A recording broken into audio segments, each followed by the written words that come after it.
For as long as I can remember, the defining narrative of my family was a rigidly enforced dichotomy.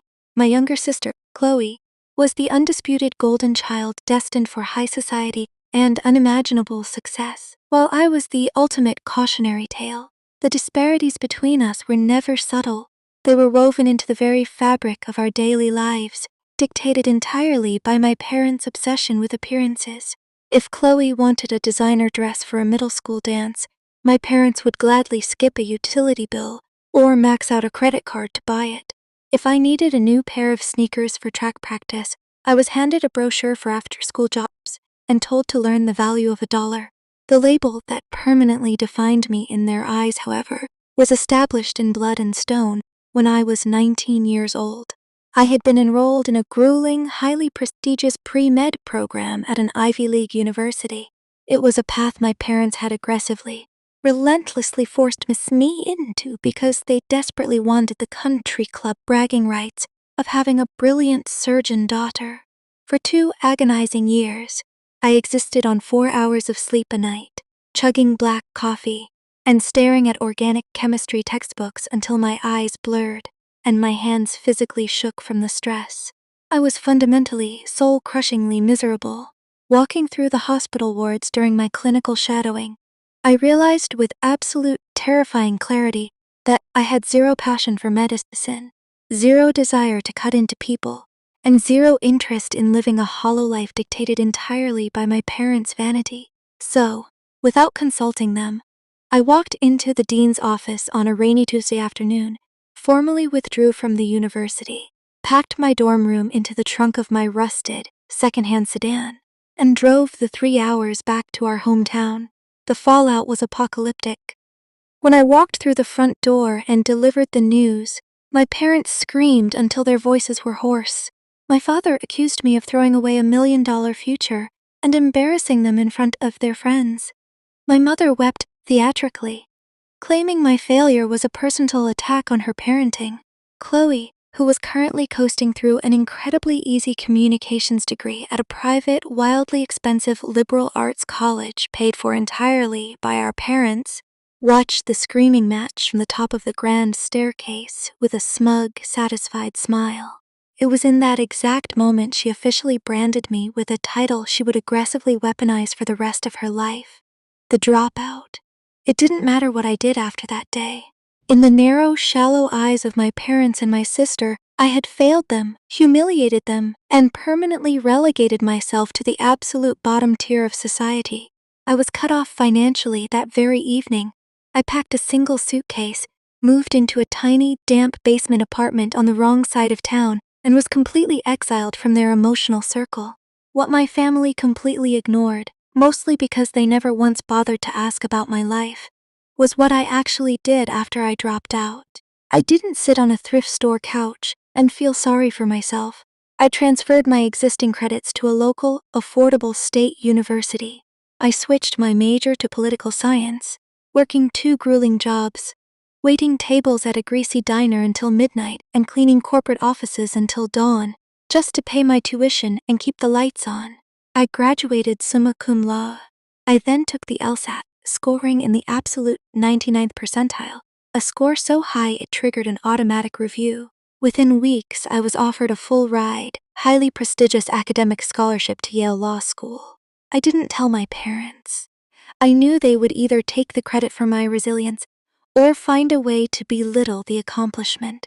At Yale, I discovered a profound, obsessive, burning passion for constitutional law, complex federal statutes, and appellate litigation.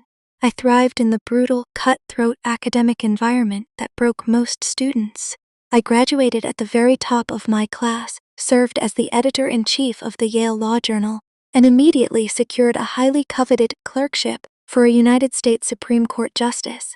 After my clerkship ended, I spent a grueling, dangerous decade working as a ruthless, highly effective federal prosecutor in the Southern District of New York. I took down massive corporate fraud rings, corrupt politicians who thought they were untouchable, and violent organized crime syndicates. My conviction rate was legendary, and I earned a reputation as an executioner in the courtroom. Brilliant, icy, and completely unrelenting. Eventually, my reputation reached the highest levels of the federal government. I was nominated by the President of the United States and overwhelmingly confirmed by the Senate to the federal bench. By the time I was 40 years old, I had been elevated to the Chief Judge of the United States Court of Appeals for our circuit. I sat on a panel that dictated federal jurisprudence for 3 entire states. My written rulings became binding precedent for millions of people. I answered only to the 9 justices of the Supreme Court. I was, objectively, one of the most powerful, respected, and feared legal figures on the Eastern Seaboard. But because I kept my personal life incredibly private, drove a highly reliable, 10-year-old Volvo sedan, wore sensible suits, and flatly refused to participate in my family's toxic, exhausting culture of bragging and superficial displays of wealth, they remained entirely, blissfully oblivious to my reality. We only saw each other at brief, agonizing holiday dinners. When they casually asked what I was doing, I simply told them I worked in the court system. Chloe, rolling her eyes and checking her designer watch, assumed I was a low-level paralegal, a stenographer, or a county clerk filing parking tickets in a dusty, windowless basement. I found immense, profound peace in letting her believe exactly that. The toxic family dynamic reached its absolute breaking point when Chloe got engaged to a man named Richard Sterling. Richard was a newly elected municipal judge for the local county court. His daily docket consisted of handling minor zoning disputes, neighborly noise complaints, civil infractions under $500, and low-level traffic misdemeanors. However, if you listened to him speak for more than 3 minutes, you would have thought the man was the Chief Justice of the United States Supreme Court. Richard was insufferably arrogant, deeply and violently pretentious, and aggressively demanded that everyone, including his future in-laws, waitstaff at restaurants, and cashiers at the grocery store, refer to him as the Honorable or Judge Sterling, even in entirely casual settings. He wore tailored Italian suits that were slightly too tight to show off his gym routine, drank 20-year-old scotch he couldn't actually afford on a municipal salary, and was absolutely obsessed with climbing the judicial and political ladder by any manipulative means necessary. He viewed everyone around him not as human beings, but as stepping stones or obstacles to his own greatness. Chloe worshipped the ground he walked on. She was thrilled that she was marrying into local prestige. Their wedding wasn't being planned as a beautiful celebration of love, or a joining of 2 families. It was being meticulously, ruthlessly engineered as a massive black-tie high society networking event. Every single detail was designed to catapult Richard into the upper echelons of the state's legal, financial, and political elite. Richard's ultimate, burning career goal was to secure a federal magistrate appointment. To even be considered for that highly competitive position, he desperately needed the blessing, the networking, and the formal approval of the federal judiciary in our region. And the absolute crown jewel of their wedding guest list, the man Richard was desperately hunting, was the Honorable Marcus Vance, the newly appointed Chief Federal District Judge of our region. Marcus was a legal titan, a brilliant mind, and a man who commanded absolute, terrified respect in every single courtroom and boardroom he entered.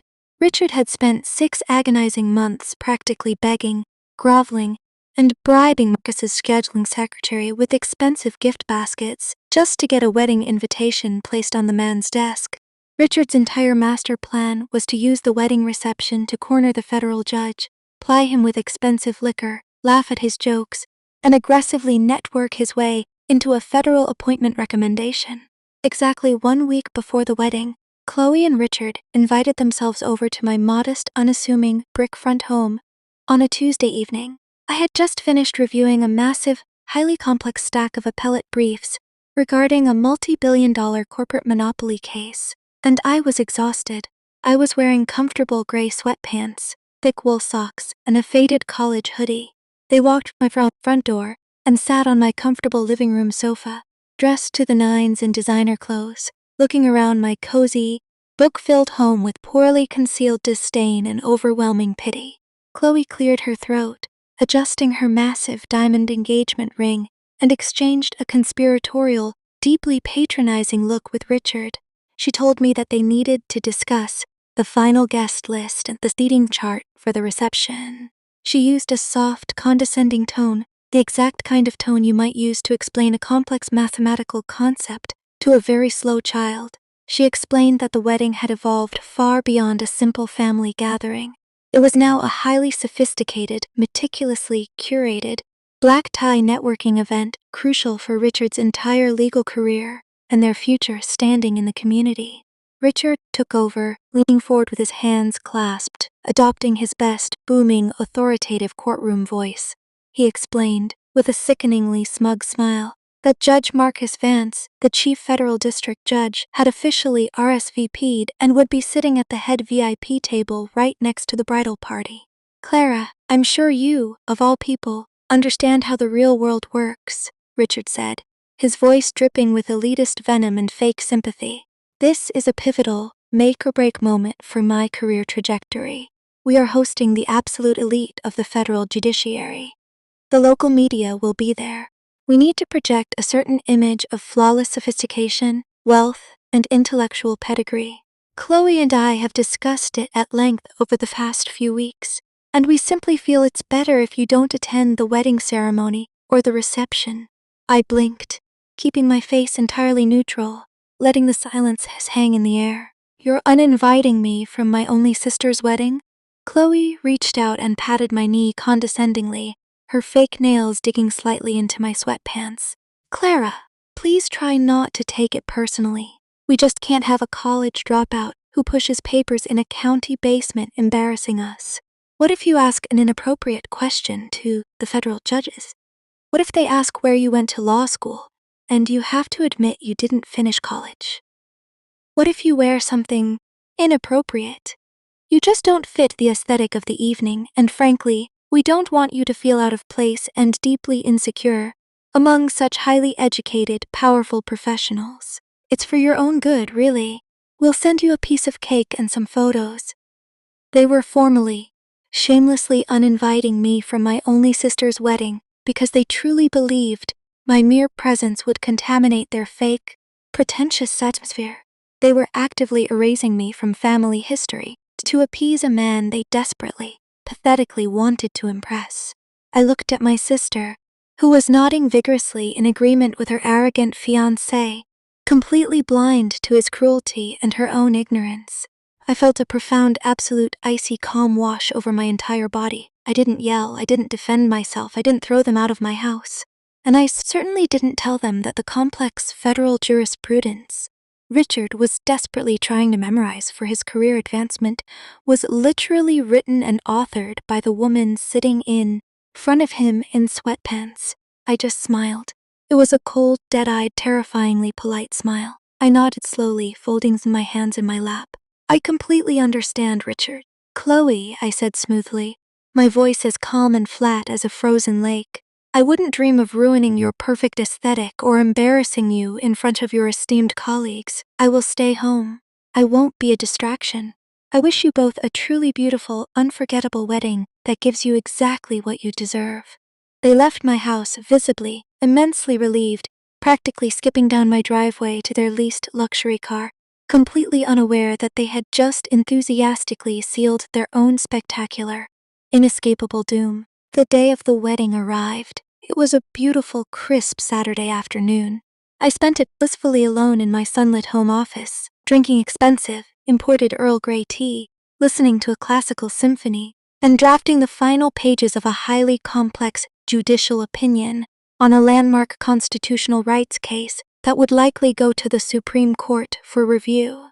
Meanwhile, across town at an obscenely expensive, heavily guarded country club, Chloe and Richard were hosting the event of their lives.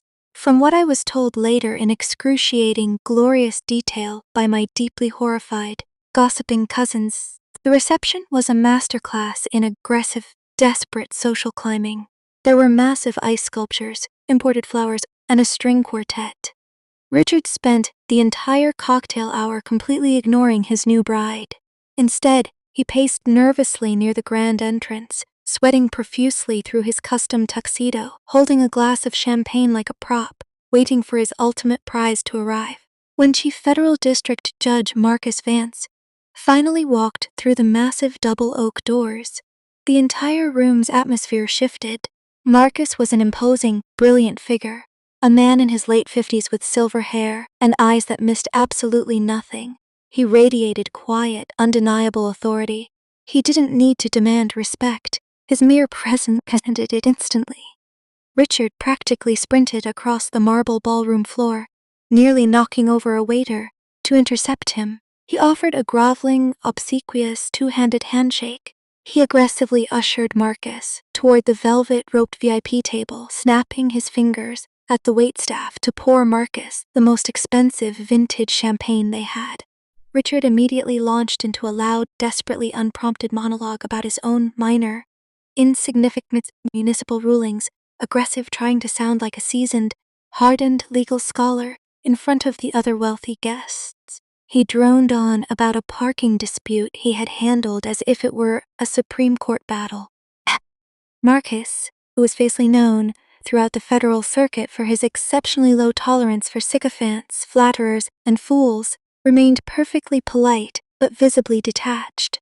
He sipped his champagne slowly, his sharp eyes scanning the crowded ballroom as if he were looking for someone specific, completely ignoring Richard's babbling about local zoning codes.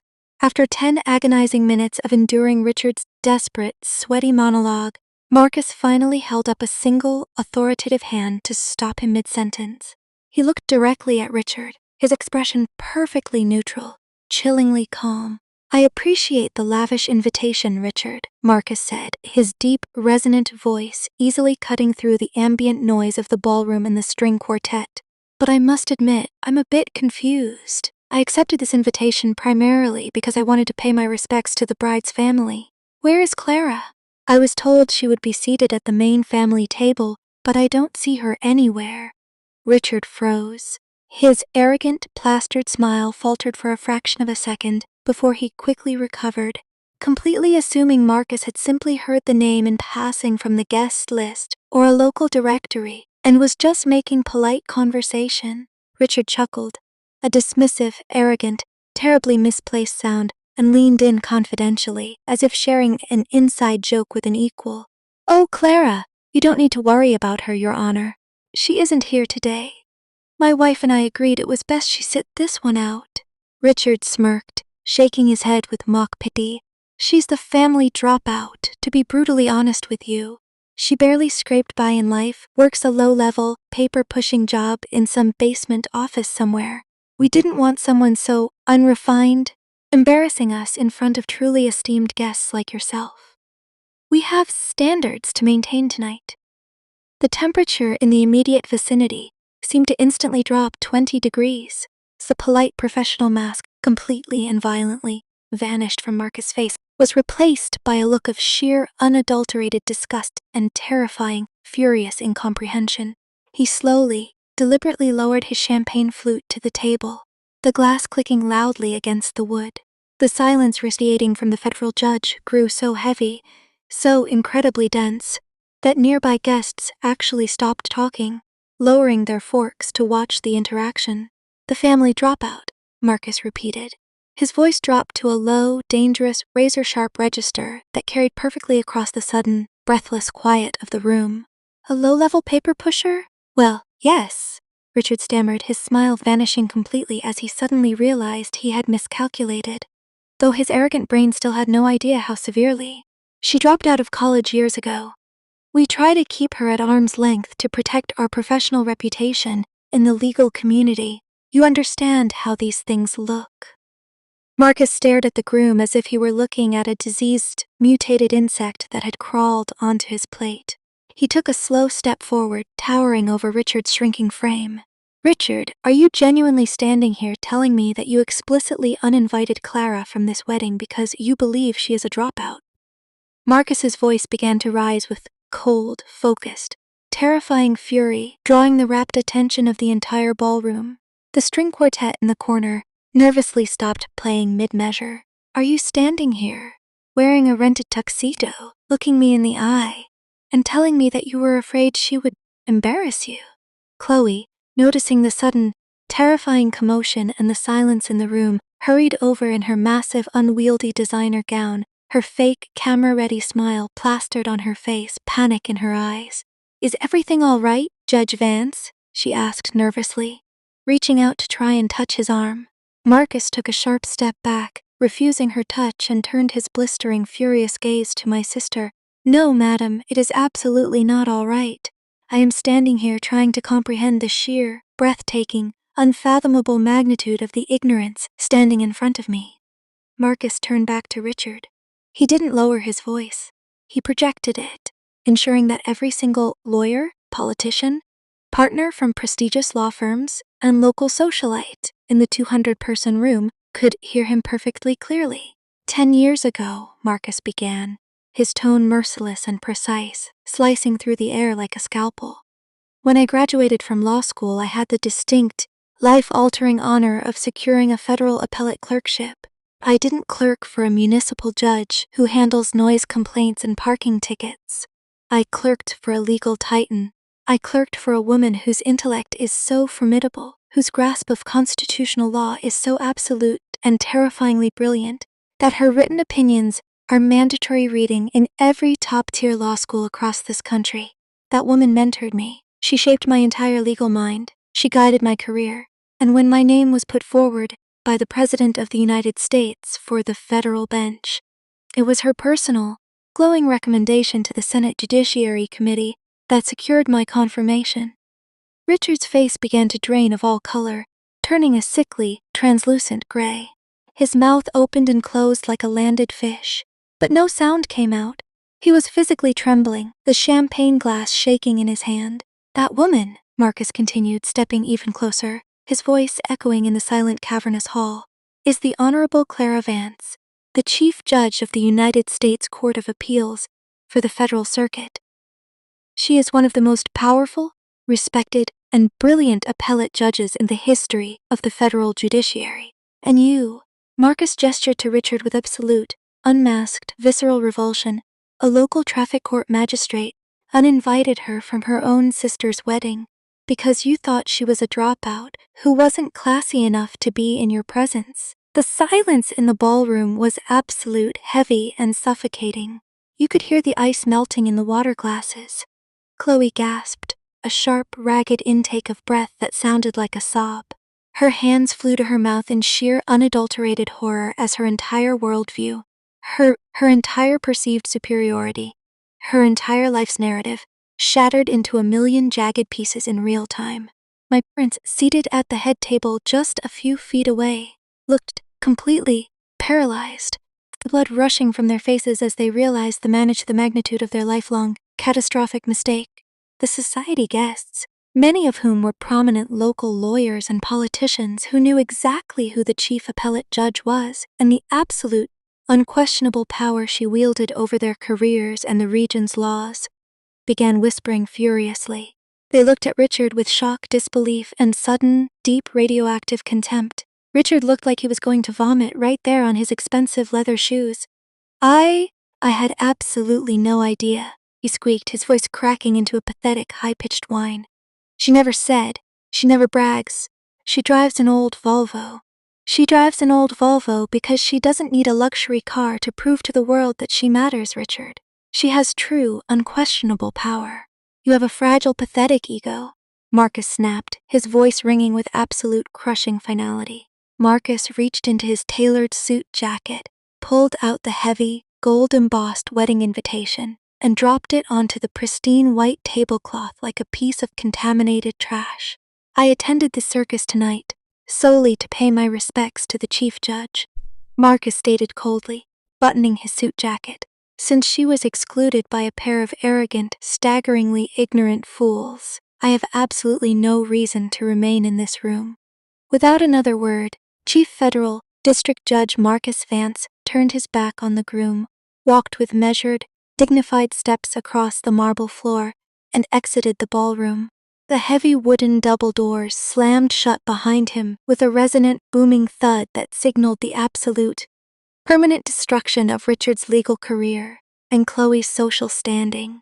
The fallout was instantaneous and apocalyptic. The wedding reception instantly devolved into a corporate funeral. The elite legal professionals Richard had invited, realizing the groom had just profoundly, publicly insulted the most powerful judge in the entire circuit, and by extension, insulted the chief judge herself, quietly began leaving their half-eaten meals. They exited the venue in droves, terrified of being photographically associated with a man who had just committed public career suicide. By the time the massive 5-tier cake was supposed to be cut, the ballroom was more than half empty, occupied only by confused distant relatives and crying parents. Richard spent his entire wedding night having a full-blown, hyperventilating panic attack in the venue's bridal suite, sweating through his tuxedo, realizing his lifelong dream of a federal appointment or any higher political office was permanently, irreversibly dead. Chloe spent the night screaming and crying on the floor, her makeup ruined, realizing she was married to a local pariah instead of a rising star. My phone started ringing at exactly 10 p.m. First, it was Chloe. Then my mother, then my father, then Richard calling from 3 different numbers. They called dozens of times, blowing up my phone, leaving frantic, hysterical voicemails, begging for an explanation, begging for a meeting, apologizing profusely, and pleading for me to call Judge Vance to smooth things over and explain the terrible misunderstanding. Chloe's voicemails were a mix of sobbing apologies and begging me to save her husband's career. My parents left messages crying about how proud they actually were of me. Entirely hollow words that as I saw right through. I didn't answer a single one. I sat in my quiet, comfortable study, the fire crackling in the fireplace. I poured myself a generous glass of 20-year-old single malt scotch and listened to the desperate voicemails play out over the speakerphone into the silent room. I took a slow sip, savoring the absolute peace of my life and the warmth of the scotch. I deleted every single voicemail, permanently blocked their numbers on my phone, and turned back to my legal briefs. I had spent my entire life being called a dropout by people who were too obsessed with the shiny packaging to ever look at the actual contents. They had made their bed of unparalleled arrogance, and now they would have to lie in it for the rest of their thoroughly, permanently mediocre lives.